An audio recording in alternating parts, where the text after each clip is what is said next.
Subscribe कीजिए हमारे YouTube channel Saxena CP classes को और बेल आइकन को प्रेस कीजिए हमारा लेटेस्ट एजुकेशनल वीडियो सबसे पहले देखने के। हेलो फ्रेंड्स, जय हिंद। एक बार फिर से बहुत बहुत स्वागत है आप सभी का आपके अपने YouTube channel Saxena CP classes में। दोस्तों, जो आप लोगों के कल एग्ज़ाम होने वाले हैं हिंदी के, इंग्लिश के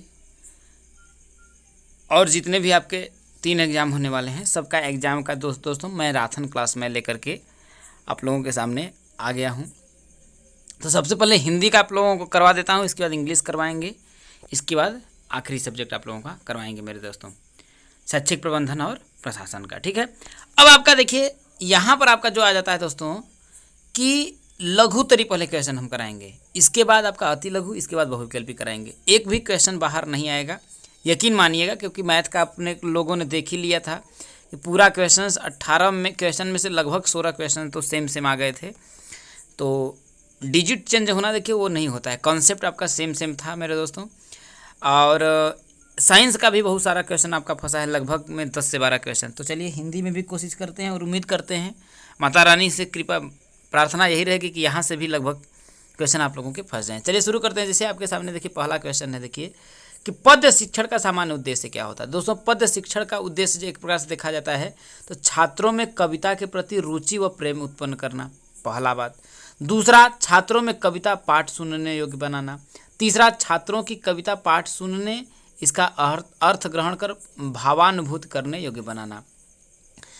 और छात्रों को छंद, शब्द, शक्ति, रस तथा अलंकार आदि का ज्ञान कराकर कविता का पूर्ण रसास्वादन कराना। ये पद्य शिक्षण का देखिए उद्देश्य है। छात्रों में भाषा सौंदर्य को परखने की क्षमता का विकास करना, छात्रों में विभिन्न काव्य शैलियों से परिचित कराना, ये सभी क्या है इसके हैं। आगे देखिए आपका है, देखिए कि नाटक तथा संवाद शिक्षण की प्रमुख विधियां लिखिए। तो नाटक और संवाद शिक्षण की प्रमुख विधियां क्या है, देखिए आदर्श अभिनय विधि है, अभिनय विधि, रंगमंच विधि, संयुक्त विधि। ये बहुत ज़्यादा इंपॉर्टेंट है, देखिए आपका पूछा जा सकता है। नाटक तथा संवाद शिक्षण की प्रमुख विधि कौन कौन सी है? आदर्श अभिनय विधि, अभिनय विधि, रंगमंच विधि और संयुक्त विधि। आगे देखिए वर्तनी अशुद्धि के प्रमुख कारण लिखिए। पहला देखिए वर्तनी अशुद्धि का प्रमुख कारण देखिए सही से इंसान को ज्ञान न होना। भाई ध्वनि का जो होता है सही का ज्ञान न होना, किसी ध्वनि को तेज कर देना, किसी ध्वनि का अति उच्चारण, किसी ध्वनि का उलट पुलट देना। दूसरा आपका कि उच्चारण के साधारण नियमों का ज्ञान न होना। तीसरा सुर, अनुतान, बलाघात आदि का अनुचित प्रयोग। चौथा हकलाना या तुतलाना। पांचवा कम सुनना, स्थलीय बोलियों का प्रयास करना। ये सभी क्या है? अशुद्धियाँ हैं। इसको बहुत ही इंपॉर्टेंट है, ध्यान रखिएगा। आगे देखिए आपका है, देखिए कि कबीरदास रचित सामाजिक कुरीति संबंधी एक दोहा लिखकर उसका अर्थ स्पष्ट करिए। तो कई दोहा आप लोग लिख सकते हैं दोस्तों। कबीरदास का एक दोहा है, कबीरा खड़ा बाजार में मांगे सबकी खैर, ना काहू से दोस्ती ना काहू से बैर, और अंखड़ियाँ झाई पड़ी पंथ निहार निहार, जिब भड़िया छाला पड़ा राम पुकार पुकार। और आपका है देखिए कि पत्थर पूजे हरि मिले तो मैं पूजूं पहाड़, घर की चक्की कोई न पूजे जिसके आगे खींचा का। तो उसका सबका आप लोगों का एक एक अर्थ है। यहाँ पर देखिए जैसे लिखा है, कुटिल वचन सबते बुरा, जारी करे सब छार, साधु वचन जल रूप है बरसे अमृत धार। कितना बढ़िया बात बोल रहा है कि साधु का जो वचन है वो जल के समान रूप है और बरसे अमृत धार, और उसमें क्या होती है? अमृत धार होती है। अगर इसके अर्थ की बात करें तो देखिए तो कह रहा है कुटिल वचन सबते बुरा। कुटिल मतलब खराब जो वचन है वो सबते बुरा, सबको बुरा लगता है। समझ में आ रहा है?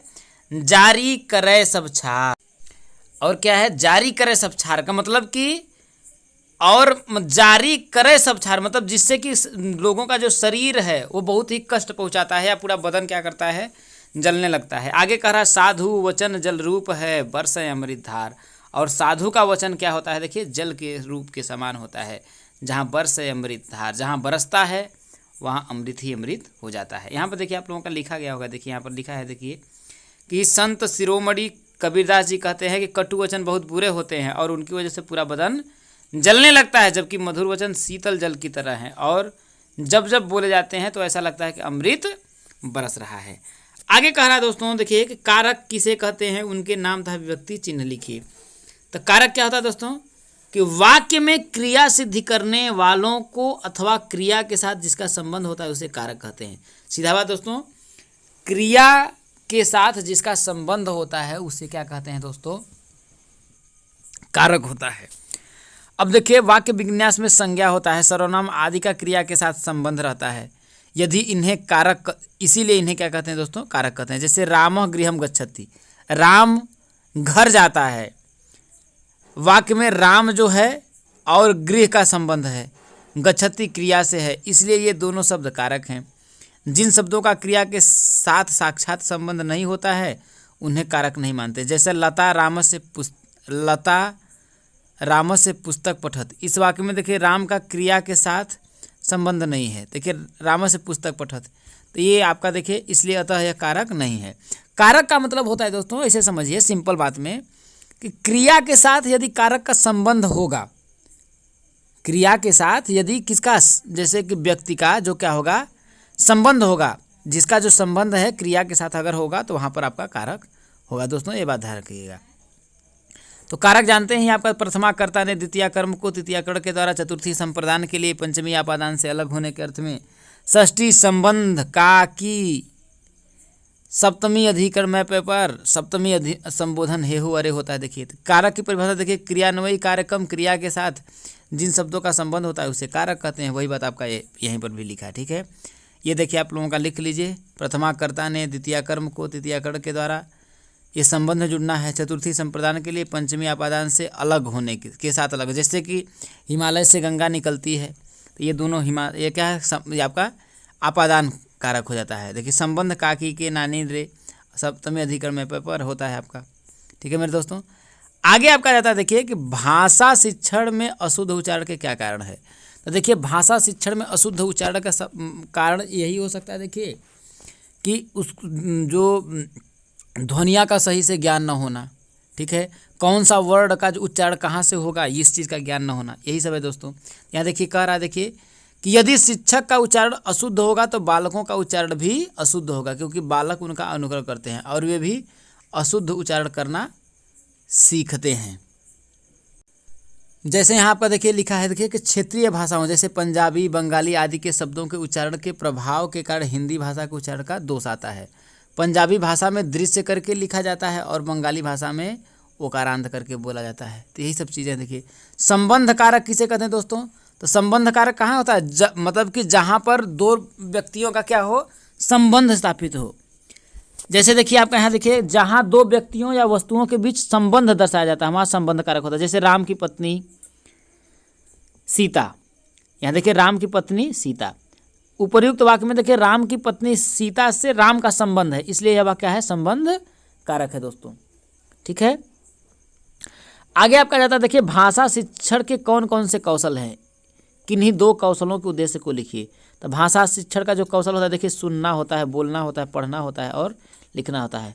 अब देखिए वाचन पढ़ने का उद्देश्य क्या होता है कि वाचन द्वारा शुद्ध उच्चारण का अभ्यास होता है।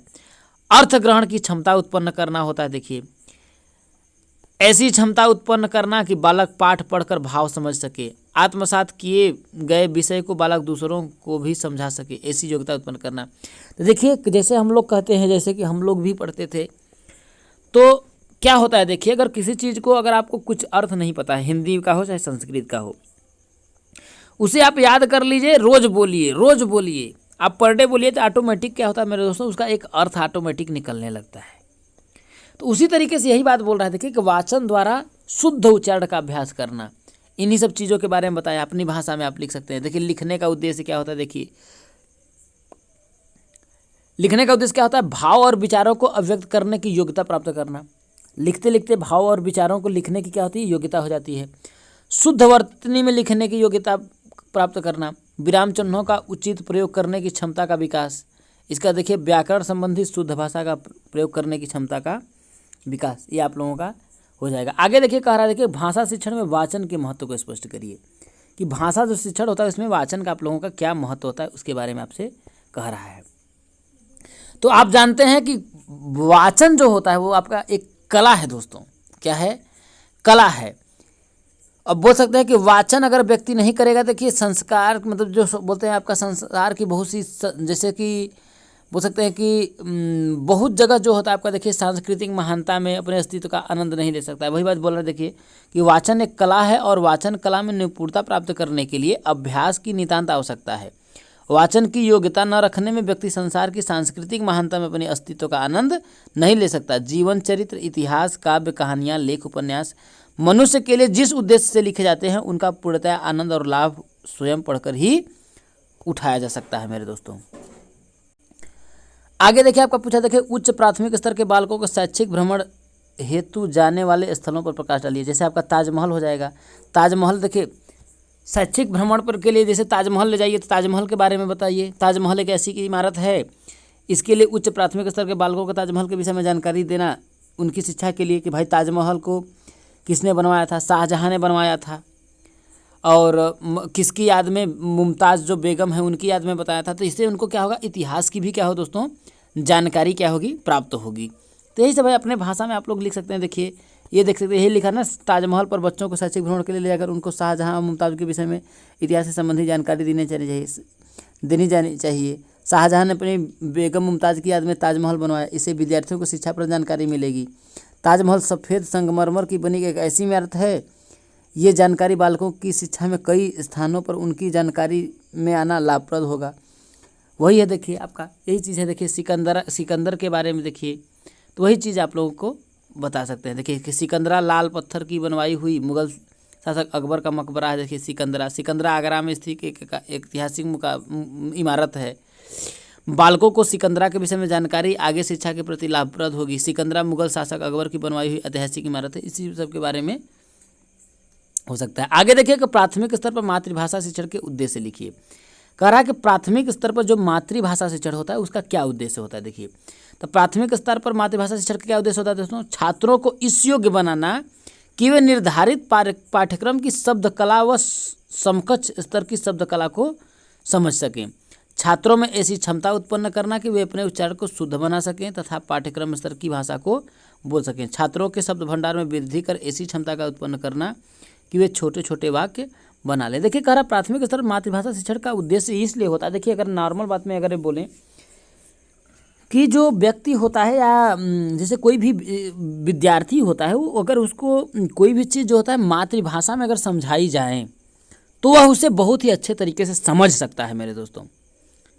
तो उसका इसी के बारे में आप लिख सकते हैं कि मातृभाषा में अगर कोई बच्चा किसी भी चीज़ को बहुत ही जल्दी और बहुत अच्छे तरीके से समझ सकता है। तो ये सब बातें हैं।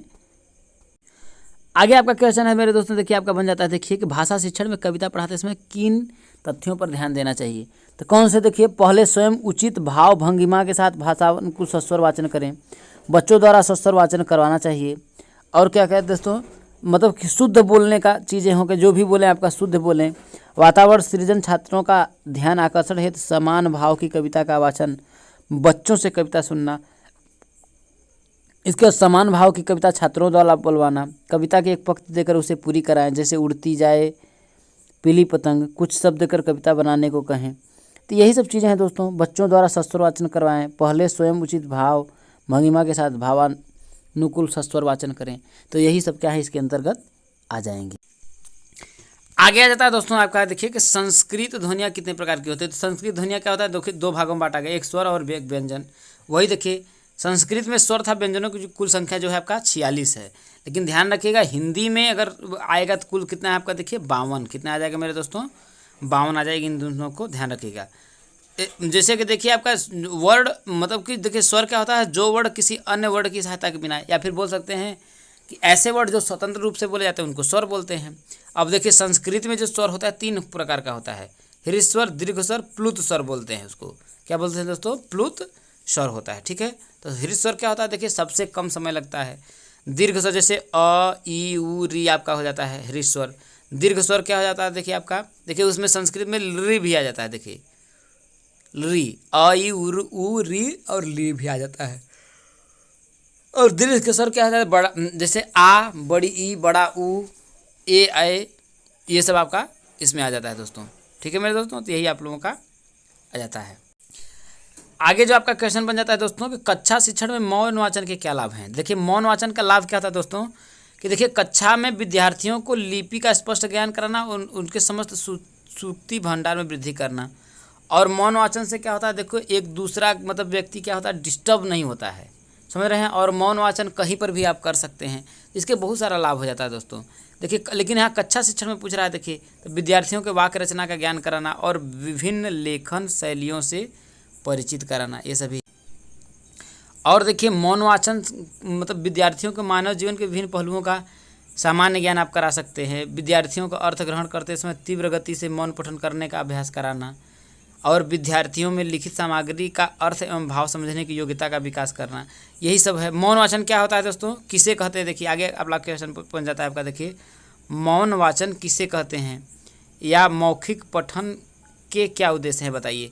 तो मौन वाचन क्या होता है दोस्तों, इसमें जो होता है कि जो भी छात्र होता है या शिक्षार्थी जो होता है आवाज़ नहीं निकालता है, मुख से ध्वनियों को नहीं निकालता, वही मौन वाचन होता है। देखिए मौन वाचन का अर्थ है, देखिए लिखित विषय सामग्री में व्यक्ति भावों तथा विचारों को समझने के लिए शब्दांश को बिना ध्वनि उच्चारण के यदि मन ही मन पढ़ा जाए तो उसे मौन पठन कहते हैं।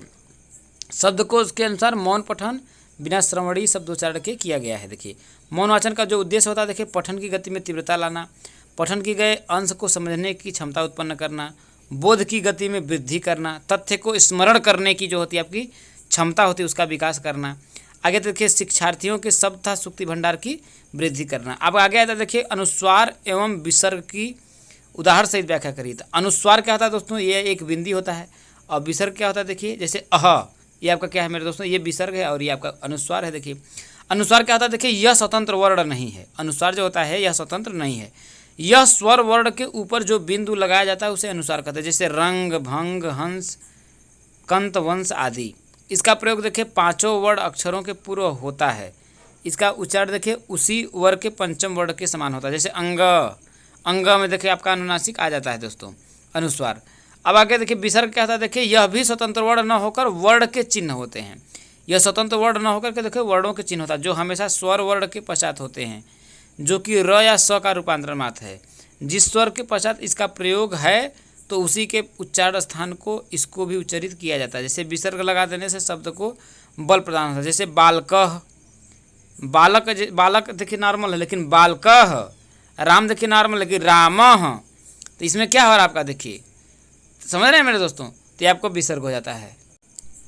आगे आपका आ जाता है दोस्तों, देखिए अनुच्छेद का उचित शीर्षक चयन करते समय किन किन बातों का ध्यान रखना चाहिए। तो ध्यान रखें अनुच्छेद का उचित शीर्षक का चयन कौन सा, देखिए किस बातों का ध्यान रखें चाहिए कि शीर्षक चयन करते समय गद्यांश को भली प्रकार पढ़कर उसका भाव समझना चाहिए। शीर्षक ऐसा होना चाहिए जो अनुच्छेद के भाव का प्रतिनिधित्व कर रहा हो। कहने का मतलब क्या हो रहा, ऐसा शीर्षक आप लिखें कि पूरा जो भाव है उसका क्या करना हो, कर रहा हो, ये प्रतिनिधित्व कर रहा हो। तो इन बातों का आपको ध्यान रखना होगा। आगे देखिए आपका दोस्तों, देखिए क्वेश्चन है, देखिए कि दिए गए अपठित अनुच्छेद का अर्थ एवं शीर्षक आप लोगों को लिखना है। देखिए कह रहा है, देखिए शिशु तेरी अनुपम छवि निहार मिल जाता हमको स्वर्ग द्वार, उपवन में है गुलाब सुंदर पर माँ की गोद में इनसे बढ़कर, तेरी छवि है अपार झलमल पर ये सब लगते धुंधले, तेरे दांतों की दूती निहार। देखिए शीर्षक क्या हो जाएगा, देखिए स्वर्ग के द्वार से भी बढ़कर एक शिशु माँ के लिए। देखिए शीर्षक क्या है, देखिए स्वर्ग के द्वार से बढ़कर एक जो शिशु होता है, बच्चा होता है, माँ के लिए होता है। मतलब कि एक माँ जो होती है हमेशा एक बच्चा चाहती है, हमेशा उसी की बात ये कर रहा है। अर्थ देखिए यहाँ पर आपका देखिए हो जाएगा, देखिए कभी एक बच्चे को स्वर्ग से भी बढ़कर बताया है, वह जब उस माँ की गोद में होता है तब माँ को स्वर्ग का द्वार भी आनंद नहीं देता है। माँ की संसार रूपी बगिया जो उपवन है में वह बच्चा एक सुंदर गुलाब की तरह है। जब वह उस बच्चे की छवियों को निहारती है तब माँ को इस बगिया के सारे फूल फीके लगते हैं, वही बात है। आगे देखिए विशेष इसमें कौन सा अलंकार, देखिए उपमा अलंकार है। कौन सा, देखिए उपमा अलंकार है, ठीक है मेरे दोस्तों। आगे देखिए आपका देखिए कह रहा है, देखिए कबीर का जैसे आपका देखिए सामान्य परिचय दीजिए, उनकी प्रमुख रचनाएं कौन सी है। उनकी प्रमुख जो रचना है देखिए साखी है, शबद है, रमौनी है।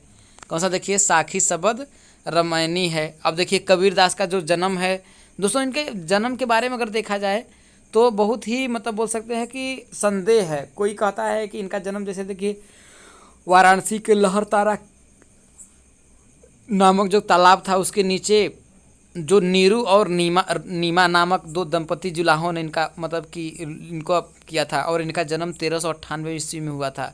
इनके गुरु का जो नाम था वो आपका रामानंद था। क्या मेरे दोस्तों का नाम था? रामानंद था।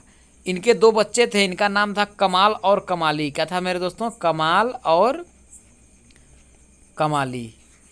और बीजक जो है इनकी ही रचना है मेरे दोस्तों, ठीक है। तो ये सभी हैं उनकी। देखिए रचनाएं कौन कौन सी है, तो वही बात इसमें क्या है देखिए। तो वही देखिए आपका, देखिए यहाँ पर बोल रहा है ना, उस ब्राह्मणी ने अपने अपवाद के भय से इन्हें लहरतारा नामक किनारे फेंक दिया, जहाँ जुलाहा दंपति नीमा और नीरू दंपति इनको उठा लिया, इनका लालन पालन किया। बड़े होकर कबीर ने भी जुलाहे का ही धंधा अपनाया। जुलाहे का धंधा करते हुए कबीर के हृदय में ज्ञान प्राप्त करने की इच्छा बलवती हुई, इसलिए इन्होंने महात्मा रामानंद जी को अपना गुरु बनाया। कबीर का विवाह हाँ लोई नामक देखिए महिला से हुआ था। इनकी पत्नी जो थी का नाम लोई हुआ था, तथा इनके पुत्र कमाल और एक पुत्री क्या थी आपकी? कमाली थी, ठीक है दोस्तों। तो यही सब आप लोगों का है इनका जीवन। और एक बात और जान लीजिएगा, कबीरदास ने खुद कहा था कि मुझसे कागज छुओ नहीं, कलम गही नहीं हाथ, कि मैंने कभी कागज न छुआ था और कलम को भी अपने हाथ नहीं लगाया था, ऐसा इन्होंने कहा था। तो ये सब आप लोग डिटेल में लिख सकते। अब आगे दोस्तों आप लोगों का पूछा जा सकता है, देखिए सूरदास का जीवन परिचय, उनकी कृतियों का वर्णन करिए। तो सूरदास का जन्म सन 1478 ईस्वी में हुआ था, और इनका देखिए सीही नामक जगह पे हुआ था। कहाँ पर दोस्तों? सीही में, मतलब इनका जन्म हुआ था। कुछ लोग इनको सूरदास बताते हैं कि अंधे थे, कुछ लोग बताते हैं कि बाद में जाकर के अंधे हो गए। और इनका जो मृत्यु हुआ था सन 1583 ईस्वी में हुआ था दोस्तों। कब हुआ था? 1583 ईस्वी में हुआ था। और इनका जो मतलब कि सूरदास के बोल सकते हैं कि देखिए जो गुरु थे वल्लभाचार्य के पुत्र विट्ठलनाथ थे, अष्टछाप कवि समूह बनाया था, जिसमें से सूरदास क्या हुए थे कि ख्यातिलब्ध भक्त कवि सिद्ध हुए थे। तो ये सब देखिए, यही सब चीज़ें आप लोगों को बताया गया। देखिए कि सूरदास कोटि के गायक थे, भजन गाया करते थे। महाप्रभु वल्लभाचार्य ने उनकी प्रतिभा से प्रभावित होकर श्रीनाथ जी के मंदिर में उन्हें कीर्तनिया के रूप में नियुक्त कर दिया। वल्लभाचार्य जी के पुत्र विट्ठलनाथ जी द्वारा स्थापित अष्टछाप कवियों के में सूरदास को शीर्ष स्थान प्राप्त हुआ। गऊ घाट पर रहकर वे दिन भर भगवान श्री कृष्ण लीलाओं में गायन और पद रखते थे दोस्तों। तो कई चीज़ें हैं देखिए सूरदास जी का है। तो पद है, विनय के पद जो हैं आप लोगों का दोस्तों क्या है? इन्हीं का है आप लोगों का, ठीक है। और देखिए अगर सूरदास के बारे में जैसे रचनाओं के बारे में पूछा था, तो देखिए सूर सागर है, सूर सारावली है, साहित्य लहरी, इनकी बहुत सी रचना है दोस्तों। आगे है देखिए आपका, देखिए कि तुलसीदास एवं बिहारी का जीवन परिचय लिखिए। तो तुलसीदास का जो जन्म हुआ था दोस्तों 1532 ईस्वी में हुआ था। इनके जो पिता का नाम था आत्माराम दुबे था, आत्माराम दुबे, और माता का नाम आपका हुलसी था दोस्तों। क्या नाम था आपका? इनके माता का नाम हुलसी था। इनका जो परिवार मतलब जन्म हुआ था एक ब्राह्मण परिवार में हुआ था दोस्तों, राजापुर जगह में। तो देखिए यही आप देखिए कि गोस्वामी तुलसीदास के जन्म के विषय में विद्वान मतभेद है।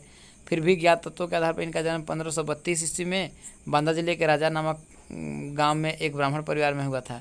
इनकी माता का नाम हुलसी और पिता का नाम आत्माराम दुबे थे। कहा जाता था कि अभुक्त मूल नामक नक्षत्र में जन्म लेने का इनके माता पिता ने इन्हें अनिष्टकारी समझकर त्याग दिया था।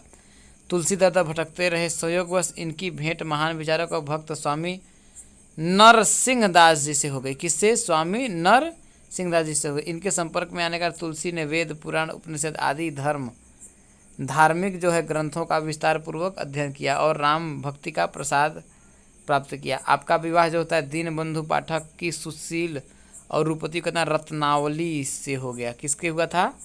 रत्नावली से इनका क्या हुआ था? विवाह हुआ था। पत्नी के प्रति तुलसी की अत्यधिक आसक्ति थी। कहा जाता है कि एक बार पत्नी ने इन्हें फटकारते हुए ईश्वर भक्ति का उपदेश दिया, जिससे इन्होंने क्या हुआ? वैराग्य उत्पन्न हो गया। तो ये सब चीज़ें हैं। जब उनको जब फटकारती हैं तो देखिए इन्होंने अपना एक देखिए आपका किया था कि अस्थि चर्ममय देह में तामे ऐसी प्रीत, जो होती श्री राम में तो न होती भवभीनीति। तो मतलब घर छोड़कर तुलसीदास जी काशी जो मतलब होता है अयोध्या, जब उन्होंने फटकारा तो काशी, अयोध्या, चित्रकूट आदि धार्मिक तीर्थस्थलों में घूमते फिरते रहे और साधु संगति करते रहे। बाद में इन्होंने क्या किया? अयोध्या आकर रहने लगे और अयोध्या में ही रहते हुए अपने लगभग 2.5 वर्षों में, कितने 2.5 वर्षों में रामचरितमानस नामक महाप्रबंध जो काव्य होता है उसकी रचना की। फिर तुलसीदास काशी चले गए और काशी चले गए, और यहीं पर देखिए 1623 ईस्वी में क्या हुआ? मंजरी के अनुसार इनकी क्या हो गई? मृत्यु हो गई। अब बिहारी का जन्म दोस्तों 1603 ईस्वी में हुआ था। कब हुआ था? 1603 ईस्वी में हुआ था। देखिए रीतिकाल भाग्य काव्यधारा के सर्वश्रेष्ठ कवि, रीतिकाल का जो सर्वश्रेष्ठ कवि माना जाता है तो आपका बिहारी को माना जाता है। देखिए के लगभग मध्य प्रदेश के ग्वालियर जिले के अंतर्गत बलुआ गोविंदपुर गांव में हुआ था इनका जन्म। इनके पिताश्री साहित्य अभिरुचि के व्यक्ति थे। कुछ विद्वान आचार्य केशव दास को ही इन आपके पिताश्री बताते हैं। किसके? आचार्य जो केशव दास थे उनको ही इनका पिताश्री बताते हैं, पिता। किंतु यह प्रमाणिक नहीं है। आपका बचपन बुंदेलखंड में ही बीता। बाद में आप पिता के साथ वृंदावन चले गए। आपका विवाह मथुरा में हुआ और वहीं रहने लगे। आपके गुरु लाला नरहर सिंह कहे जाते हैं। इन्हीं के माध्यम से बिहारी की भेंट जहांगीर और उनके बेटे शाहजहां से हुई और बिहारी उनके साथ आगरा चले गए, जहां शाहजहां द्वारा किए गए बड़े उत्सव में बिहारी का परिचय अन्य राजाओं के साथ जयपुर के राजा कहाँ से हुआ? जयसिंह से हुआ। कुछ दिनों बाद बिहारी ने आगरा छोड़ दिया और कहाँ चले गए? जयपुर चले गए। और ऐसे ही दोस्तों आपको देखिए मैथिली शरण गुप्त है, जयशंकर प्रसाद हरिओद का है। साहित्यिक परिचय संक्षेप में लिखना है। जयशंकर प्रसाद के प्रमुख जो नाटक हैं उनका उल्लेख करना है। ठीक है मेरे दोस्तों, तो इसको आप लोग याद कर लीजिएगा। और दोस्तों थोड़ा सा जयशंकर प्रसाद की चीज़ों पर डाल देते हैं। देखिए जयशंकर का जो रचनाएं थी, कविता, नाटक, कहानी, उपन्यास था, निबंध आदि साहित्य की प्रमुख विधा प्रसाद जी की लेखनी स्पर्श से कंचन बन गए थे। सभी विधाओं में प्रसाद जी ने उत्कृष्ट कोटि के साहित्य का सृजन किया। प्रसाद जी द्वारा लिखित ग्रंथों के लिए हिंदी साहित्य में मूल्य निधि प्राप्त हुई। उनके निम्न प्रमुख ग्रंथ हैं, जैसे काव्य है कानन कुसुम, करुणालय, महाराणा का महत्व, प्रेम पथिक, झरना, आंसू, लहर और कामायनी। इन आंसू और कामायनी बहुत प्रसिद्ध हैं। आंसू और कामायनी इनका बहुत ही ज़्यादा प्रसिद्ध है। उपन्यास में देखिए कंकाल है, तितली और इरावती है। नाटक में विशाखा, राजश्री, अजातशत्रु, कामना, सज्जन, जन्मेजय, नागयज्ञ, देखिए स्कंदगुप्त, इसमें आपके बहुत से आ जाते हैं मेरे दोस्तों, तो इसको ध्यान रखिएगा। एक आप लोगों का दोस्तों श्लोक आपका आएगा। देखिए कोई भी श्लोक आप लोगों का आ सकता है। जैसे देखिए आपका एक श्लोक है, देखिए रूप यौवन संपन्ना विशाल कुल संभवा, विद्याहीना न शोभन्ते निर्गंधा इव किंसुका। देखिए अर्थ क्या है? देखिए कि रूप यौवन संपन्ना विशाल कुल संभवा। देखिए व्यक्ति चाहे कितना भी रूपवान हो, यौवन से परिपूर्ण हो, उसने किसी भी महान कुल में जन्म लिया हो। तो ये देखिए रूप यौवन संपन्ना, रूप से और यौवन से क्या हो? संपन्न हो। विशाल कुल संभवा, और विशाल कुल में क्या हुआ हो? जन्म भी लिया हो। विद्याहीना न शोभते, यदि उसके पास देखिए विद्याहीन मतलब विद्या से हीन व्यक्ति, यदि उसके पास ज्ञान नहीं है तो निर्गंधा इव किंसुका। तो यदि वह विद्या रूपी धन से वंचित है तो उसकी वह स्थिति होती है जैसे बिना सुगंध के टेसू के फूल की होती है। ठीक है, लेकिन निर्गंधा इव किंसुका, तो जिससे टेसू का फूल होता है। आगे कह रहा नीति का कोई श्लोक लिखिए। तो नीति का श्लोक आप लोगों का देखिए, निदंतु नीति निपुणा यदि वा स्तुवन्तु, लक्ष्मी समाविशतु गच्छतु या यथेष्टम, अदय वा मरणमस्तु युगांतरे वा न्यायात पथ प्रविचलन्ति पथम न धीरा। यही आप लोगों का है। देखिए येषम न विद्या न तपो न दानम, ज्ञानम न शीलम न गूढ़ो न धर्म, ते मर्त्य लोके भुवि भारभूता मनुष्य रूपेण मृगाश्चरन्ति। अतः देखिए ज्ञानम न शीलम न गूढ़ो न धर्म, ज्ञानम मतलब जिनके पास ज्ञान नहीं है।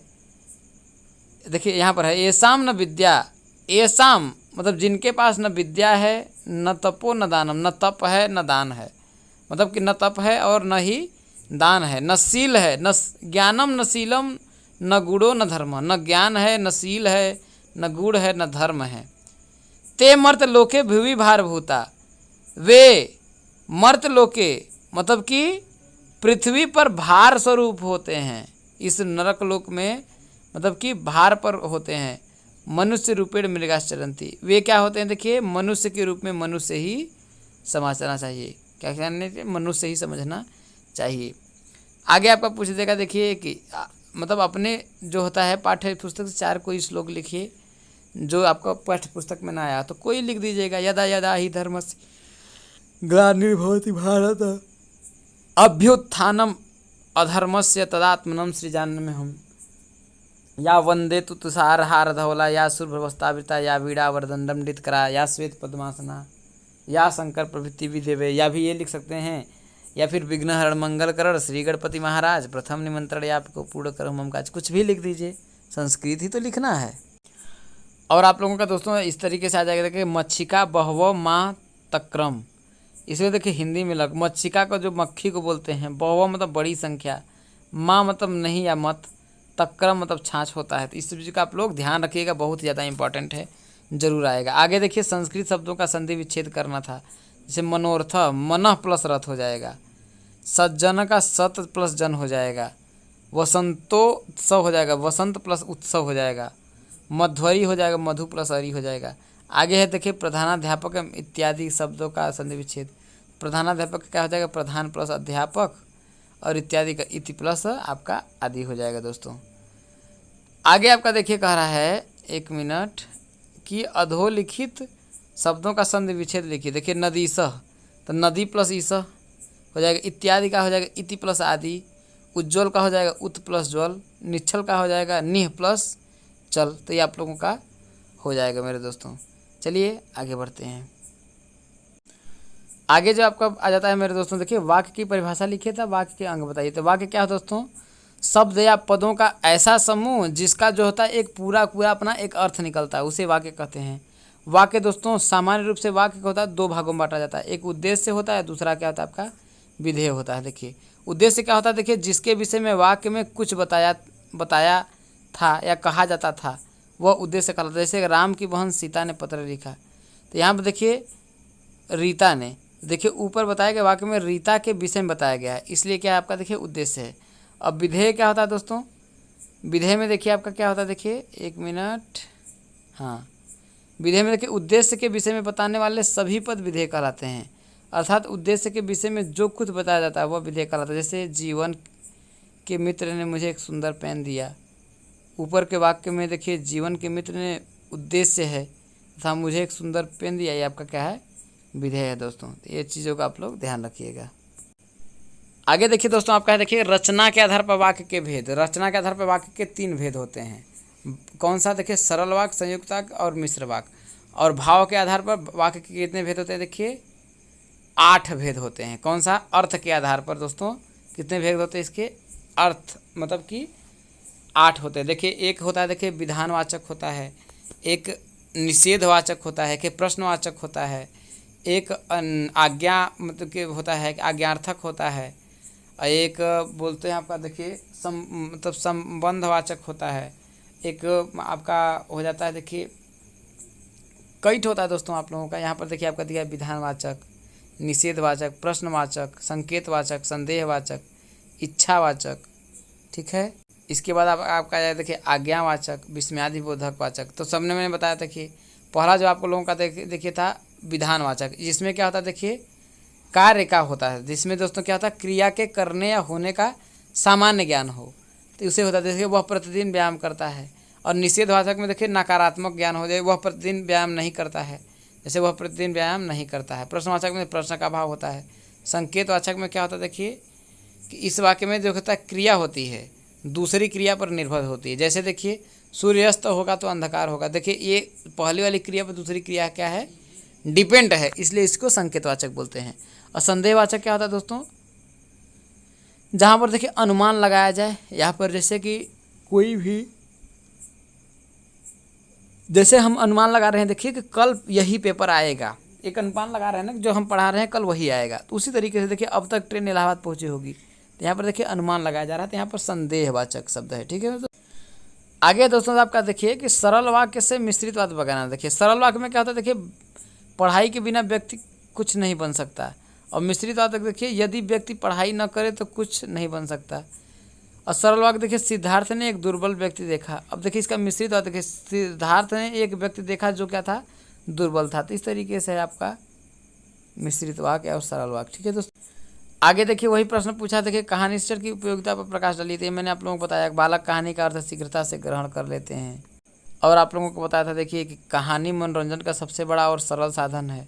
कहानी के माध्यम से बालकों को नैतिकता की शिक्षा दी जा सकती है। कहानी शिक्षण का एक हो सकते हैं रुचिकर साधन है दोस्तों। तो यही सब आप लोग अपने हिसाब से लिख लीजिएगा। आगे जो आपका आ जाता है दोस्तों, देखिए भाषा शिक्षण में सस्वर वाचन का क्या महत्व है, यही पूछा। देखिए तो सस्वर वाचन क्या होता है, देखिए स्वर सहित वाचन सस्वर वाचन कहता है। देखिए अर्थात लिखी हुई विषय वस्तु को देखकर सस्वर पढ़ना सस्वर वाचन है। सस्वर वाचन के देखिए दो भेद होते हैं, देखिए आदर्श वाचन और अनुकरण वाचन। कौन सा? आदर्श वाचन और अनुकरण वाचन होता है। देखिए आदर्श वाचन क्या, देखिए शिक्षक द्वारा किए जाने वाला वाचन आदर्श वाचन कहलाता है, क्योंकि यह बालक के लिए वाचन के आदर्श रूप में होता है। अतः अध्यापक को क्या होता है, देखिए सुंदर वाचन में ध्यान देने योग्य बातों का ध्यान रखते हुए वाचन करना चाहिए, जिससे कि बालक को वाचन के लिए उचित मार्गदर्शन प्राप्त हो सके। यदि अध्यापक द्वारा किए गए वाचन में त्रुटियां रहती है और वाचन के घटकों का ध्यान में नहीं रहता, तो यही दोस्तों अपने अपने भाषा में लिख लें। दोस्तों ये देखिए बहुत ही ज़्यादा इंपॉर्टेंट है आप लोगों का। देखिए उसमें भी आया था और इसमें भी आपका आया। देखिए पहले वाले पेपर में भी आया था, जीवनी और आत्मकथा में अंतर। तो जीवनी क्या होता है दोस्तों, बोल सकते हैं कि देखिए कि व्यक्ति के मरने के बाद भी लिखी जा सकती है, लेकिन आत्मकथा क्या होता है, लेखक स्वयं लिखता है, मतलब अपने जीवन काल के दौरान लिखा जाता है। देखिए आत्मकथा देखिए पूरा सत्य होता है और जीवनी होता है काल्पनिक भी हो सकती है। तो यही सब देखिए किसी कवि या लेखक का जन्म कहाँ और किस परिवार में कब हुआ था, उसकी शिक्षा प्रति के उपरांत उसने हिंदी साहित्य के लिए क्या क्या योगदान दिया, अर्थात उसकी रचनाओं आदि का विवरण, साथ ही हिंदी का साहित्य सेवा में, ये सभी क्या है दोस्तों आप लोगों का जीवनी होता है। ठीक है मेरे दोस्तों, इस बात को ध्यान रखें। जैसे यहाँ देख सकते हैं देखिए कि आत्मकथा और जीवनी में अंतर। आत्मकथा व्यक्ति द्वारा स्वयं के जीवन के संदर्भ में लिखी गई होती है, उसे आत्मकथा कहते हैं। जीवनी क्या होता है दोस्तों, जीवनी व्यक्ति विशेष और जीवन पर जब कोई दूसरा व्यक्ति लिखता है तो उसे जीवनी कहते हैं। आत्मकथा में व्यक्ति अपने जीवन की निजी गहराइयों से जुड़े प्रसंग को के आधार पर लिखता है, और जीवनी में होता है। जीवनी में यह आवश्यक नहीं है कि लेखक जीवनी लिखने वाले व्यक्ति की गहराइयों से परिचित हो दोस्तों। ठीक है मेरे दोस्तों, इस सबको ध्यान। अब आगे है दोस्तों आपका पठ धातु का लंग लकार प्रथम पुरुष तीनों वचनों में लिखिए। तो क्या होगा, देखिए पठ धातु का लंग लकार, देखिए अपठत अपठताम अपठन प्रथम पुरुष का हो जाएगा। अपट अपठतम अपठम अपठम अपठाव अपठाम, तो ये हो जाएगा आपका दोस्तों।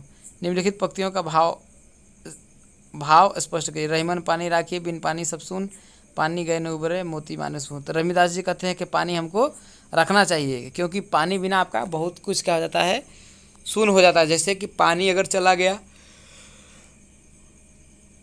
पानी का देखिए तीन मतलब अर्थ होता है। देखिए एक पानी होता है आपका चूने के लिए, यदि पानी चूने में नहीं डालेंगे तो वो मर जाएगा। दूसरा पानी जो होता है आपका देखिए सम्मान के लिए होता है।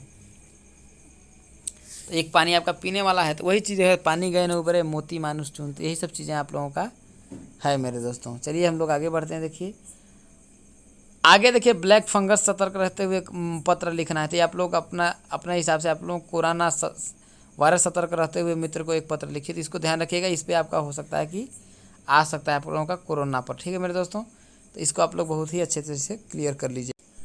तो इस तरीके से आपका एक पत्र लिखा जाएगा। देखिए कक्षा में प्रथम श्रेणी में उत्तीर्ण होने पर पिता को खुशी प्रकट करते हुए पत्र लिखिए। कक्षा में बच्चों के बैठने की व्यवस्था को ठीक करने के उद्देश्य से पत्र लिखिए। यहाँ देखिए तो आप लोग अपने से लिख लीजिएगा मेरे दोस्तों। आगे है देखिए कि यथाविधि त्रिफला शीतोष्ण व चक्रधर शब्दों में समास विग्रह करते हुए प्रयुक्त समासों के नाम लिखिए। यथाविधि देखिए तो यथाविधि मतलब विधि के अनुसार, तो आपका अव्ययी भाव समास होगा। त्रिफला मतलब तीन फलों का समाहार आपका, तो कौन सा होगा, देखिए जहाँ पर अंक की बात आ गई तो वहाँ पर आपका होता है द्विगु, याद रख लीजिएगा द्विगु, क्योंकि देखिए द्वि जो होता है आपका दो, इसमें अंक आ रहा है ना द्विगु, तो द्वि का मतलब होता है दो, अंक आ रहा है, इसका मतलब वो द्विगु समास हो जाएगा।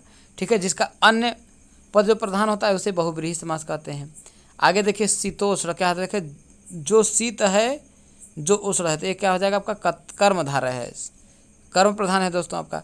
चक्रधर चक्र को धारण करने वाला, अर्थ देखिए चक्र को धारण करने वाला, अर्थात को हो जाएगा आपका देखिए तत्पुरुष समास, या फिर चक्र को धारण करने वाला अर्थात श्री कृष्ण में आ जाएगा दोस्तों, तो ये आपका बहुव्रीहि समास हो जाएगा। इस चीज़ को ध्यान रखिएगा। आगे दोस्तों आप लोगों का शुद्ध रूप करने के लिए आ जाएगा। जैसे देखिए पुस्तक समर्पित की, जैसे देखिए पुस्तक समर्पण की, तो इसका शुद्ध रूप हो जाएगा पुस्तक समर्पित की। उसका रहन सहन का दर्जा ऊंचा है, तो क्या होगा, उसका रहन सहन का स्तर ऊंचा है, दर्जा नहीं स्तर हो जाता है।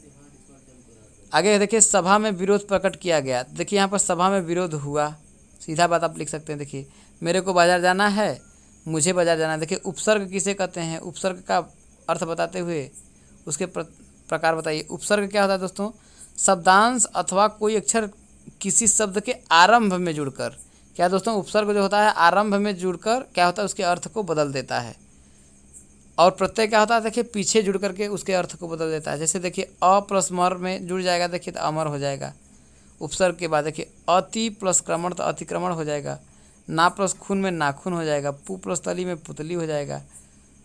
अंड वृत्त में, अंड यहाँ वृत्त है तो अंड वृत्त हो जाएगा। यही आप लोगों का क्या है दोस्तों, उपसर्ग को किस रूप में, देखिए उपसर्ग की सहायता से शब्द को बनाना। ठीक है मेरे दोस्तों, आगे बढ़ते हैं। देखिए प्रत्यय और उपसर्ग में क्या अंतर, देखिए तो प्रत्यय जो होता है आपका देखिए शब्द के बाद में लगता है और उपसर्ग क्या आता है, शब्द के पहले आता है। देखिए प्रत्यय के अंतर्गत किसी शब्द के अंत में कोई अक्षर या शब्दांश लग जाने से उस शब्दांश का अर्थ परिवर्तित हो जाता है, उसे प्रत्यय कहते हैं। जैसे कड़ुआ शब्द के 12 क्या है, देखिए शब्द के बाद देखिए हट लग जाने से कटुआहट हो जाता है। तो कई चीज़ आप लोगों का है यहाँ पर। देखिए कड़ुआ में हट सब प्रत्यय लग जाएगा तब कड़ुआहट हो जाएगा। आगे दोस्तों आप लोगों को समास के बारे में पूछा जा सकता है कि समास किसे कहते हैं, बहुव्रीहि समास के दो उदाहरण। तो बहुव्रीहि समास का तो आप लोगों का बहुत सा उदाहरण आप लोग दे सकते हैं। जैसे देखिए आप बोल सकते हैं, देखिए कि दशानन रावण को बोलते थे, तो वही चीज़ है। देखिए तो समास किसे कहते हैं, देखिए या समासी पद किसे कहते हैं, देखिए दो से अधिक पदों के या दो से अधिक शब्दों के परस्पर मिलकर एक शब्द बनता है, जो उसे समास कहते हैं। जैसे चाय नाश्ता, रोजी रोटी, पढ़ाई लिखाई। देखिए समास की परिभाषा दो से अधिक शब्दों से मिलने से बने संक्षिप्त शब्द को सामासिक शब्द कहते हैं। इस मेल की क्रिया को क्या कहते हैं, समास कहते हैं। समास के भेद, समास 6 प्रकार का होता है। देखिए अव्ययी भाव तत्पुरुष, कर्मधारय। अब देखिए तत्पुरुष में कर्म तत्पुरुष होता है, कर्ण तत्पुरुष होता है। इसका एक नयन आता है आपका दोस्तों, वो भी आपका हो जाता है दोस्तों। इसके बाद देखिए आपका देखिए हो जाएगा, देखिए कर्मधारय हो जाएगा। देखिए जैसे उसमें देखिए जैसे होता है तत्पुरुष में, देखिए संप्रदान तत्पुरुष कई तत्पुरुष हो जाता है, जैसे पूरे विभक्ति में यूज हो जाती है। देखिए इसका कर्मधारय हो जाता है, कर्म प्रधान। जैसे नील कमल, कमल के साथ नीला कमल, घन श्याम, सज्जन, कुपुत्र आदि, ये सब क्या है, कर्मधारय हैं। द्विगु में क्या होता है दोस्तों, पहला पद क्या होता है, देखिए संख्यावाचक, जैसे त्रिनेत्र या पंचवटी, ये सभी आपका हो जाए। देखिए पहला पद संख्यावाचक, दूसरा पद मुख्य होता है। जैसे नवरत्न, 10 मुख, नवग्रह आदि। बहुव्रीहि में क्या होता है, देखिए अन्य पद प्रधान होता है। द्वंद्व में क्या होता है, देखिए दोनों पद प्रधान होता है, बीच में बस डैश का ही चिन्ह होता है। देखिए अब विशेष से किसे कहते हैं, सोदाहरण बताइए। तो विशेष से क्या होता है दोस्तों, जिन शब्दों की विशेषता बताई जाती है उन्हें विशेष कहते हैं। जैसे 1 लीटर दूध में 1 लीटर दूध में, तो देखिए 1 लीटर जो क्या है दोस्तों, विशेषण। और दूध क्या है दोस्तों, आपका विशेष है। किसमें भाई, किसमें, जैसे गोरा कौन, लड़का। तो उसी तरीके से दोस्तों आप लोगों का ये है। देखिए हिंदी वाक्यों का देखिए संस्कृत में अनुवाद। जैसे देखिए आपका क्या है, देखिए क्वेश्चन कि पेड़ से पत्ते गिरते हैं तो क्या होगा, देखिए पेड़ से वृक्षात पत्राणि आपका पतंती हो जाएगा। राम घर जाता है तो रामः गृहम आपका क्या हो जाएगा, गच्छति हो जाएगा। तो इस तरीके से आप लोगों का हो जाएगा दोस्तों। तो इस तरीके से दोस्तों हम लोगों ने सभी जो है अपना लघु उत्तरी प्रश्नों को कर लिया। चलिए अब फटाफट आपका अति लघु उत्तरी प्रश्नों को कर लेते हैं। 1 घंटे में हम लोगों को पूरा क्लियर करना है दोस्तों। इसका बहुविकल्पी करेंगे। देखिए यहाँ से बाहर आप लोगों का क्वेश्चन नहीं आएगा, देख लीजिएगा दोस्तों।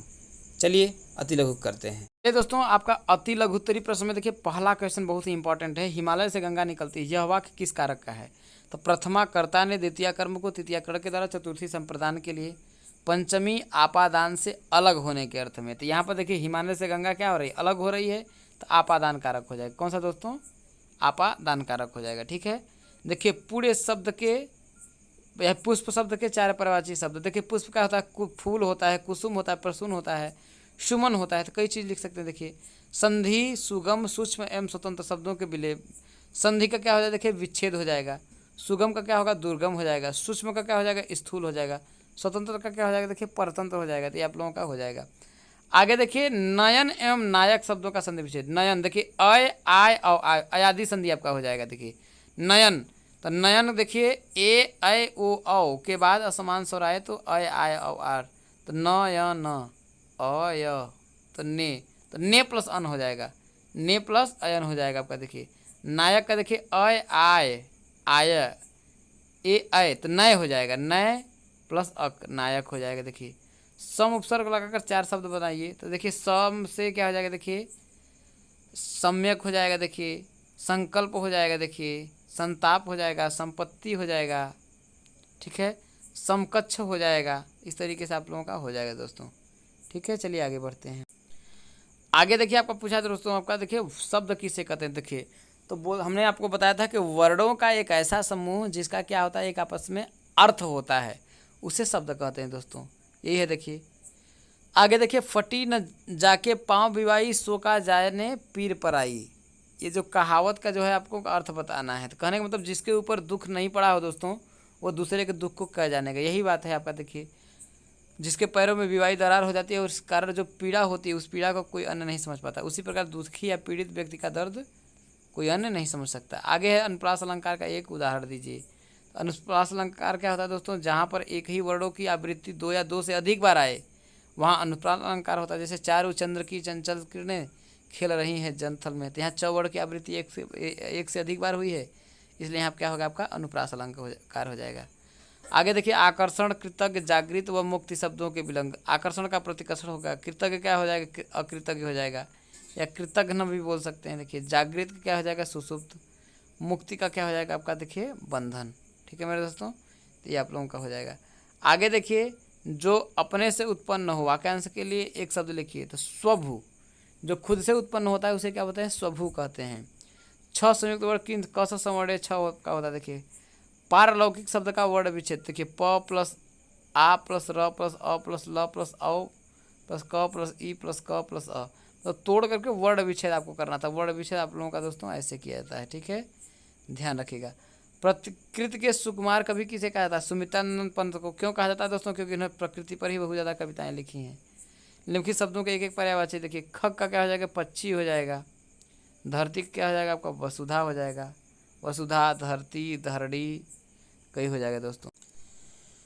आगे है दोस्तों आपका, देखिए सरोरूह शब्द का क्या अर्थ है। तो देखिए सरोरूह शब्द का होता है कमल के समान होता है। तुलसी जी के गुरु कौन थे, देखिए तो गुरु नरसिंह दास। कौन थे, गुरु नरसिंह दास थे तुलसीदास के। अगर हमें सूरदास के बोला जाएगा तो इनका दोस्त वल्लभाचार्य थे। तुलसी और बोलते थे कबीरदास। कबीरदास के अगर गुरु की बात किया जाए तो कबीरदास के गुरु रामानंद थे। कबीरदास की जो शादी हुआ था किसे हुआ था, लोई नामक से हुआ था, और इनके दो पुत्र हुए थे, कमाल और कमाली। तो इसके बारे में आप लोग डिटेल में जान लीजिए। आगे देखिए आपका आ जाता है हिंदी गद्य की दो विधाओं के नाम लिखे थे। हिंदी गद्य की दो विधाएं क्या है, कहानी है और कौन है, नाटक है दोस्तों। आगे है देखिए, निम्नलिखित संस्कृत शब्दों के हिंदी में अर्थ लिखिए। तड़ागह मतलब तालाब होता है, नृप मतलब आपका राजा होता है। ठीक है दोस्तों। आगे देखिए आपका है कि जयशंकर प्रसाद के प्रमुख नाटकों का उल्लेख करिए। जयशंकर प्रसाद प्रमुख नाटक ध्रुव, स्वामी, अजातशत्रु, स्कंदगुप्त, देखिए चंद्रगुप्त, यही सब है आपका। आगे हम लोग बात करते हैं दोस्तों, अगर हम लोग आगे बढ़ें, संयुक्त व्यंजन बताई दिए हैं, मिश्रित स्वर बताई दिए हैं, मौन पठन का दोष बताई दिए हैं। मौन पठन क्या होता है, देखिए दो से है भयभीत होकर पढ़ना, ध्वनि को नाक द्वारा निकालना, ये आपका अशुद्धियाँ हैं। आगे आ जाता है दोस्तों, देखिए मुंशी प्रेमचंद की प्रमुख रचनाओं आप लिख सकते हैं। देखिए गबन, गोदान, कर्मभूमि, रंगभूमि, सेवा सदन पूछ सकता है। देखिए रसखान की रचनाओं के बारे में पूछ सकते हैं। देखिए सुजान, रसखान, प्रेम वाटिका, राग रत्नाकर। टैगोर की प्रमुख जो रचनाएं हैं, जैसे गीतांजलि जो है, टैगोर की गीतांजलि के लिए 1913 में साहित्य का नोबेल पुरस्कार मिला था। इन्होंने ही जनगण मन अधिनायक है, राष्ट्रगान की रचना की था। इसके अतिरिक्त आमार सोनार बांग्लादेश के राष्ट्रपति की भी रचना की थी। राष्ट्रीय गीत की भी रचना जो इन्होंने ही किया था दोस्तों, ध्यान रखिएगा।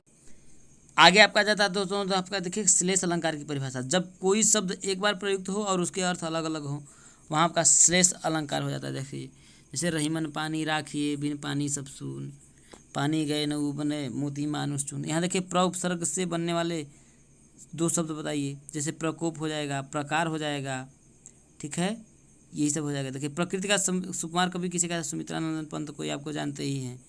आगे देखिए, जो पुरुष अभिनय करे, वाक्यांश के लिए एक शब्द अभिनेता। जो अभिनय करेगा तो उसे आपको बोलते हैं अभिनेता बोलते हैं। अब आगे आ जाता है दोस्तों आपका, देखिए कि तत्र एक विशाल सरोवर अस्ति का हिंदी में तत्र मतलब वहाँ, एक मतलब एक, विशाल मतलब विशाल, सरोवर मतलब सरोवर, अस्ति मतलब है, वहाँ एक विशाल सरोवर है। देखिए हरि शब्द का तृतीया विभक्ति और एक वचन का रूप लिखिए। तृतीया विभक्ति एक वचन, तो हरि हरि हरिम हरिड़ा हो जाएगा। कौन सा दोस्तों, हरिड़ा हो जाएगा। देखिए यहाँ पर लिखा ही है। देखिए आगे देखिए आपका है कि देखिए अपनी पाठ्य पुस्तक से 4 पंक्ति का कोई श्लोक लिखिए। तो यदा यदा ही धर्मस्य ग्लानिर्भवति भारत अभ्युत्थानम धर्मस्य तदात्मनं सृजाम्यहम्। यदा यदा जब जब, यदा यदा ही जब जब धर्म की क्या होगी, ग्लानि होगी, और अधर्म का क्या होगा दोस्तों, उत्थान होगा।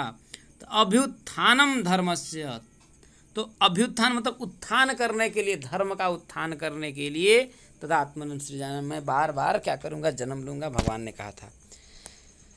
आगे देखिए आपका 6 वर्ण किन शब्दों से मिलकर के बना है। कौशल समवर्ण 6 होता है। हिंदी गद्य की 2 विधाओं का नाम कहानी, नाटक और उपन्यास हैं। स्वर्ण शब्द का परिवारवाची क्या होता है, कंचन, कनक, कुंदन, तपनीय, सोना इत्यादि बोल सकते हैं। पतंती शब्द का संस्कृत भाषा में वाक्य होगा तो वृक्षात पत्राणि पतंती हो जाएगा। यही आप लोगों का देखिए। आगे के विद्या शब्द पर संस्कृत भाषा में 2 वाक्य लिखे थे कि विद्या धर्मेण शोभते। अर्थ अब देखिए, विद्या धर्म से ही शोभा देती है। विद्या धनम सर्वधनम प्रधानम, विद्या धन जो है सभी धन में सर्वश्रेष्ठ धन है। यमक अलंकार की परिभाषा दोस्तों, जहाँ एक शब्द 2 या 2 से अधिक बार हो परंतु उनके अर्थ भिन्न भिन्न हो, वहाँ यमक अलंकार। कनक कनकते सौगनी मादकता अधिकार या खाए बौरा जगया पाए बजा। यहाँ पहले कनक का अर्थ धतूरिया और दूसरे कनक का क्या होगा, आपका अर्थ सोना हो जाएगा दोस्तों। तो यही सब आप लोगों का है। अब चलिए फटाफट हम लोग बहुविकल्पी प्रश्न को कर लेते हैं। चलिए दोस्तों, अगला जो आपका बहुविकल्पी प्रश्न है, पहला देखिए, खूब लड़ी मर्दानी वह तो झांसी वाली रानी थी, के रचयिता कौन था, देखिए सुभद्रा कुमारी चौहान थी। देखिए उक्त कथन किसा, उच्चारण में तनिक सा दोष आ जाने पर अर्थ अनर्थ में परिवर्तित हो जाता है। तो ये किसने कहा था, देखिए पाणिनि ने कहा था, क्योंकि व्याकरण किसने बनाया था, पाणिनि ही। आपका देखिए क्या कहा है, देखिए संस्कृत लेखन का दोष है। देखिए लेखन हेतु अधूरी जानकारी, लेखन में जल्दबाजी और अनुस्वार था, अनुनासिक का पर्याप्त ज्ञान न होना, उपयुक्त सभी होगा। व्यंजनों के कितने भेद होते हैं, देखिए तो व्यंजनों के कितने भेद होते हैं, आपके 3 भेद होता है। कितना भेद दोस्तों, व्यंजनों का आपका 3 भेद होता है।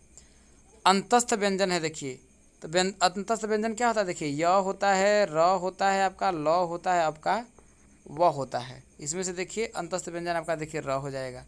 ठीक है मेरे दोस्तों, तो ऑप्शन नंबर फर्स्ट पे हो जाएगा।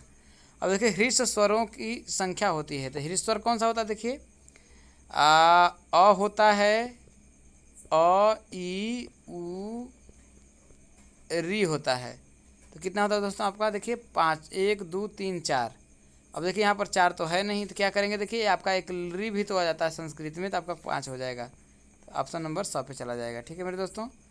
उसमें व्यंजन क्या होता है, देखिए श श श ह, कौन सा, देखिए स श श ह, ये क्या आपके उसमें व्यंजन है, तो कौन सा हो जाएगा, देखिए ऑप्शन नंबर ब पे चला जाएगा। देखिए स्वर तथा व्यंजनों की कुल संख्या कितनी है, देखिए संस्कृत में तो आपका देखिए 46 है, आपका 46 मार देंगे। देखिए स्वर के कितने भेद होते हैं, देखिए स्वर का आपका देखो दोस्तों 3 होता है, एक ह्रस्व होता है, एक दीर्घ होता है, एक प्लुत होता है।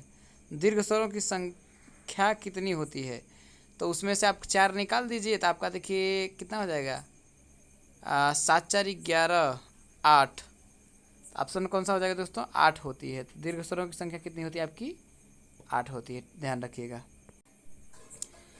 आगे आता है दोस्तों आपका पंचपात्र के लेखक। तो पंचपात्र के लेखक जैसे श्री पद्मलाल पुरलानंद बख्शी थे। परिमल काव्य के रचयिता कौन था दोस्तों, तो सूर्यकांत त्रिपाठी निराला थे। जयशंकर प्रसाद जी का स्वर्गवास कब हुआ था दोस्तों, तो कब हुआ था दोस्तों, 1937 ईस्वी में। ठीक है, इनका शायद क्षय रोग से दोस्तों इनका स्वर्गवास हुआ था। बिहारी के सर्वश्रेष्ठ कवि थे, तो बिहारी सर्वश्रेष्ठ कवि किसके थे, देखिए रीतिकाल के। देखिए बीजक नामक ग्रंथ किससे संबंधित, देखिए तो किसे, कबीर से बीजक संबंधित है। पाठ्य वस्तु से क्या तात्पर्य है, देखिए समाचार पत्र, पत्रिकाएं, संदर्भ पुस्तकें, उपयुक्त सभी, तो उपयुक्त आपका सभी हो जाएगा, इसको ध्यान रखिएगा। आगे आपका दोस्तों देखिए विश्व साहित्य के इतिहास में सबसे बड़ा महाकाव्य। तो विश्व साहित्य के इतिहास में सबसे बड़ा महाकाव्य कौन सा, श्रीमद् भागवत। कौन सा है, आपका गीता है। सुगम शब्द का विलोप क्या होगा, तो सुगम शब्द का क्या हो जाएगा, देखिए दुर्गम हो जाएगा। देखिए अभी हम लोगों ने पढ़ा है। रविंद्र शब्द में संधि विच्छेद है, तो रवि प्लस इंद्र, तो रवि ई प्लस ई, तो कौन सा शब्द हो जाएगा, देखिए अकस्वर्णे दीर्घ संधि हो जाएगा।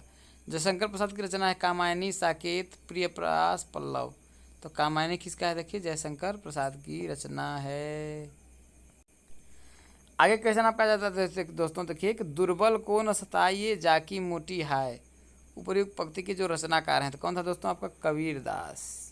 मुई खाल की श्वासो सार भस्म हो जाए। देखिए दमक का तुकांत शब्द है दमक। दमक का मतलब दोस्तों दमक धमक, बहुत ही दमक धमक है, तो आपका कौन सा होगा, धमक हो जाएगा दोस्तों। पुरस्कार कहानी के लेखक, तो पुरस्कार कहानी के लेखक आपका कौन था दोस्तों, जयशंकर प्रसाद हैं। प्रत्युपकार शब्द में प्रयुक्त उपसर्गों की संख्या, प्रत्युपकार, प्रति प्लस उपकार, प्रत्युपकार में प्रयुक्त उपसर्गों की संख्या, तो कौन सा हो जाएगा दोस्तों आपका 2 हो जाएगा। आगे है देखिए आपका, देखिए कौन सा हो जाएगा आपका 2 हो जाएगा। रेखांकित शब्द में प्रयुक्त समास है, रेखांकित में देखिए रेखा प्लस अंकित, देखिए कर्मधारय है, देखिए रेखा से अंकित, आपका कौन सा हो जाएगा आपका दोस्तों, नहीं रेखांकित ना, रेखा से अंकित आपका तत्पुरुष हो जाएगा दोस्तों, कौन सा हो जाएगा आपका तत्पुरुष हो जाएगा। आगे आपका देखिए शताब्दी एक्सप्रेस के समय पर पहुंचने की संभावना है, वाक्य किस प्रकार का है, देखिए क्या, देखिए शताब्दी एक्सप्रेस के समय पर पहुंचने की संभावना है, तो कौन सा हो जाएगा, संदेशवाचक हो जाएगा। तो संकेतवाचक में कैसा होता है दोस्तों कि एक वाक्य दूसरे पर क्या होता है, निर्भर होता है। विस्मयवाचक में देखिए क्या होता है आपका, देखिए विस्मयवाचक में आश्चर्य का भाव होता है। विधानवाचक मतलब देखिए क्रिया के होने का होता है, जैसे वह प्रतिदिन विद्यालय जाता है। निषेधवाचक में क्या होता है दोस्तों, ना का भाव आता है। देखिए शुद्ध वर्तनी वाले शब्द का चयन करिए, उपरयुक्त, उपरयुक्त ये आपका हो जाएगा ब, उपरयुक्त, ठीक है दोस्तों। सूर्योदय में कौन सी संधि है, तो सूर्य प्लस उदय, सूर्य प्लस उदय, तो कौन सा हो जाएगा दोस्तों, सूर्यो,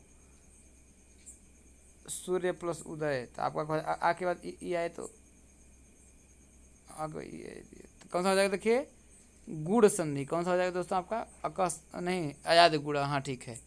कौन सा शब्द अव्ययी भाव समास का उदाहरण, देखिए देखिए अव्ययी भाव, देखिए कौन सा हो जाएगा, सीधे बात प्रत्येक हो जाएगा।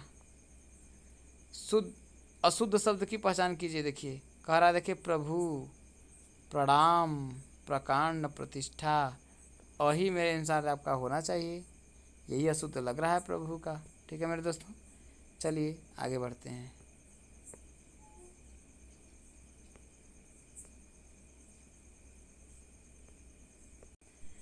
आगे आपका आ जाता है दोस्तों कि शुद्ध वर्तनी वाले शब्द का चयन, तो आशीर्वाद कौन सा हो जाएगा, देखिए आपका 2 हो जाएगा। मेघदूत किस रचनाकार की कृति है, तो आप जानते हैं मेघदूत किसकी है, कालिदास की है, किसकी, कालिदास की। तो इस तरीके से दोस्तों आप लोगों का हिंदी के लघुत्तरी, अति लघुत्तरी और बहुविकल्पी प्रश्नों को मैंने करा दिया। उम्मीद है दोस्तों यदि माता रानी की, ईश्वर की कृपा रही, इच्छा रही, तो दोस्तों यहीं से बहुत सारे प्रश्न फंसेंगे। तो चलिए इस वीडियो को इतना ही समाप्ति करते हैं। उम्मीद है आप लोगों को पसंद आया होगा। इस वीडियो में इतना ही। जय हिंद, वंदे मातरम।